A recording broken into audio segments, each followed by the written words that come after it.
But maybe really quickly, this is one of the most special streets in Christchurch. It's special to me because my family go to church here at Elam, but it's much deeper than that.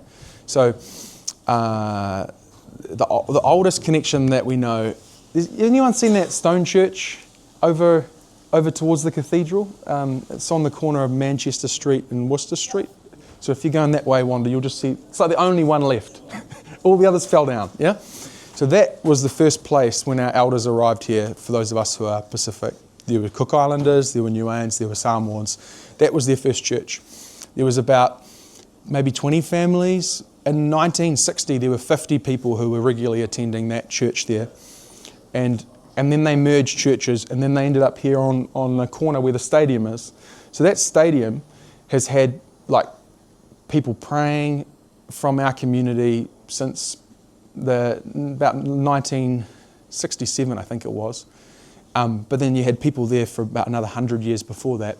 So the stadium's quite an interesting site because there were celebrations, like babies were born and the community would have a party. There were dances, people would finish school and the family would celebrate.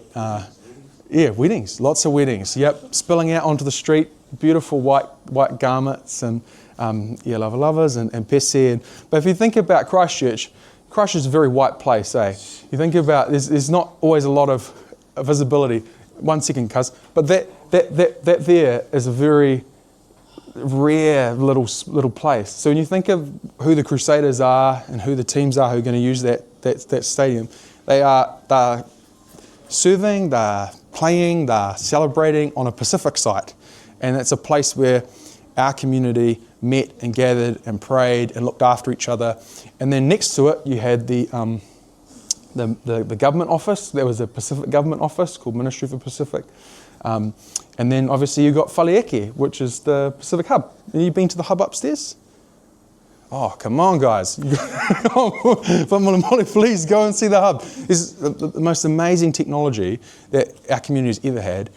The 3D printers, all of that stuff that you can, is all there. But you're part of what's happening on Cashel Street, and YCD's work around what it's done to help connect young people, and particularly the connection to the Polynesian Panthers and the Dawn Raids, if you know about that stuff. More or less, there were some problems here in Christchurch, and some of our Pacific elders came and helped solve them, along with other elders, including the skinheads. So you're part of this really interesting history. I can't tell you too much about it because it's not written down and I don't know enough, but just what you do here is covered by like a special connection on Cashel. So it's just, we're writing it down at the moment, and we'd love to, if you have stories you want to share about that at some point, the team of historians I work with would love to talk to you. But that's a bit of a summary, I guess.